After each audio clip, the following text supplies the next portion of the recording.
Hello students. In this lesson we will discuss about the industrial sector. Industrial sector on the eve of independence. On the eve of independence. What was the state of industrial sector in India at the time of independence? Systematic deindustrialization. Deindustrialization means not to establish more and more industries in India. This was the policy of Britishers that India should remain underdeveloped, least developed in the industrial sector. They aim, their objective was to establish more and more industries in the British, and India should be used only as a colony, as a supplier of raw material to the industries established in British, so that finished products are made in British and sold in India. So there were two objectives or aims responsible for backwardness of industries. First, the Britishers always wish to decay and to destroy the local handicraft industries in India. And the second was there should be very low growth of modern industries in India because they didn't invest good amount in India for the development of heavy industries. So what is the mm, condition of industries? Why industries remain backward and stagnant in India?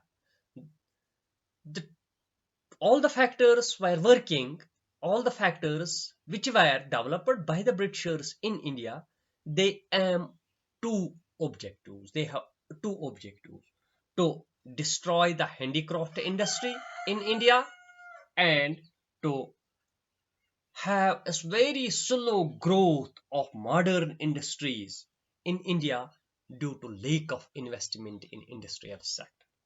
Some of the setups taken by the Britishers in India regarding industries are as under, which we will discuss.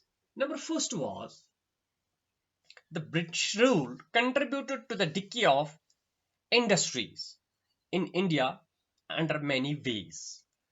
First, why our industries remain backward during British rule and at the time of independence we see very bleak growth of modern industries due to lack of infrastructure, due to lack of investment. First was discriminatory tariff policy. The first cause, first factor responsible for the backwardness and stagnation, underdevelopment of industries in India was discriminatory discriminatory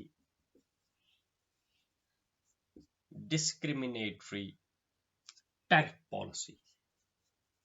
Tariff policy. Tariff policy means tax policy of the government, of the city or government. The British government always introduced discriminatory tax policy. The British rule in India coincided with industrial revolution in British. The British needed raw material for their expanding industries as well as market for their final products. They found India as the best source of raw material as well as the best market for their industrial products. A discriminatory tariff policy was pursued. It allowed tariff-free exports. First, how the tariff policy was discriminatory? The it allowed tariff-free exports. It allowed tariff-free exports. Tariff-free exports. Tariff-free exports. Exports. Tariff-free exports of raw material. Of raw material. Of raw material. The raw material which was exported from India to British, it was tax-free from India, and tariff-free imports of British industrial products. Tariff-free imports from British to India, from India to British here, from India to British.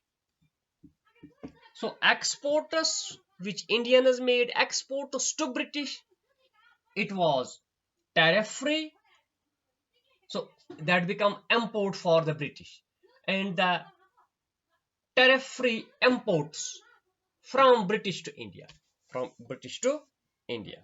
So it allowed tariff free exports of raw material from India and tariff free imports of British industrial products into India, but placed a heavy duty on exports of Indian handicraft products.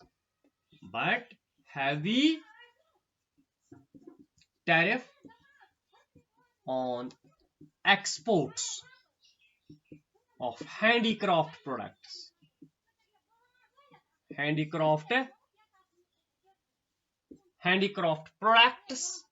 Heavy tariff on exports of handicraft products from India to Britain. From India to Britain. So on the other hand, the exports from India to British was tariff free. On the other hand, the imports from British to India was tariff free. On the other hand, the exports which were made by India to British as handicraft products, it had heavy duty. As a consequence, as a result, the British product started gaining the Indian market, the Indian handicraft started losing the domestic market. So this was the first cause. Second was disappearance of princely courts. Disappearance of princely courts.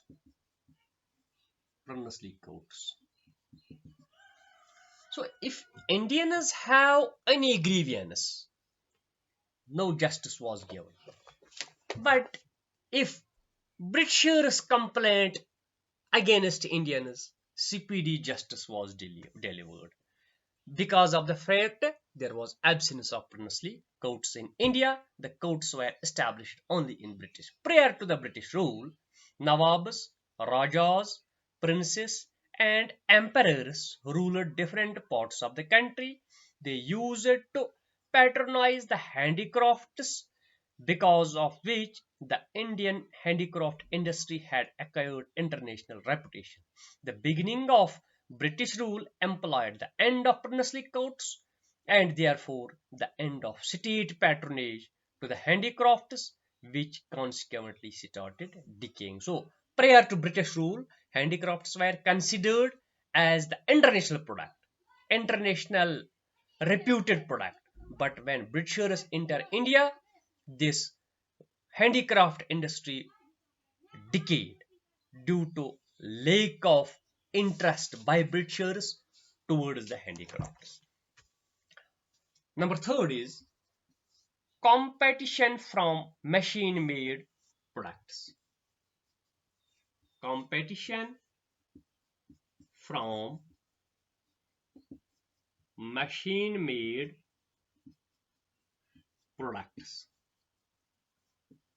So, Indians were producing only handicrafts, but Britishers were producing goods by machines. So the cost structure, the handicraft goods were costly, become costly as compared to machine made products. So they didn't compete. The handicraft, the goods made by Indians, it didn't compete with the machine made products of Britishers in the international market. So machine made products from Britain were low cost products and gave a stiff competition to the handicraft products in India. Also machine made products out excelled Indian handicraft products in precision and quality. Competition forced the Indian craftsmen to shut down their enterprises. So when handicraft products didn't compete with the machine-made products of Britishers, they were compelled. The handicraft, the people related with the handicrafts, they were forced to shut down their enterprises. Number fourth was new pattern of demand. New pattern of demand. New pattern of demand. So demand shift from old pattern to new pattern of demand, new pattern of demand. How? How demand change? Owing to the impact of British culture, due to effect of British culture. When British culture came to India, a new class emerged in India which was keen to adopt the Western lifestyle. This changed the pattern of demand against the Indian products and in favor of British products. In this process, Indian industry tended to perish. So when Britishers came to India, the lifestyle of the people changed from Indian lifestyle to British lifestyle. They used to use they used British products for new lifestyle, and the demand for Indian products decreased. As against of this, the demand for in against this, the demand for British products increased. So people changed their lifestyle from old fashion to new fashion, so-called new fashion of Britishers. So people used to use British products instead of Indian products, which increased the demand for British goods. Number fifth was introduction of railways in India. How it affected the industrial sector. Introduction of railways in India. Introduction of railways in India. What was it? How it affected the Indian industries? Guided by self-interests. The Britishers were guided, they had self-interests. The British government introduced railways in India. On one side, it is a good sign of development, but how they exploited this sector also, how they exploited the railway tracks also. This was to facilitate transportation of British products across different parts of the country. Consequently, size of market for the low-cost British products tended to expand, while it started shrinking for the high-cost Indian products. This hastened the process of decay of Indian handicrafts. So how railways worked in favor of the British industries? The Britishers used railways to transport their products to every part of the country. When low cost products reached to every corner of the country, people buy low cost products instead of their local made products, handicrafts, which was high cost. So demand shifted in favor of the British products due to transportation, due to low cost transportation. So how railways gave boost to the British products because of the fact their transport costs decreased. Their transport costs decreased. The transport costs of British products decreased, and it reached to the Indians at very low cost. They prefer to buy low cost products of Britishers instead of handicraft Indian products. This hastened, this wasted the Indian handicrafts. This hastened the process of decay of the Indian handicrafts. Briefly, we can say the British government converted the Indian economy into a colonial market for the British products. The Indian handicraft industry was destroyed in the process. So these are the factors, these are the steps taken by the Britishers to waste or decay the Indian industries in favor of the British industries. Thank you very much.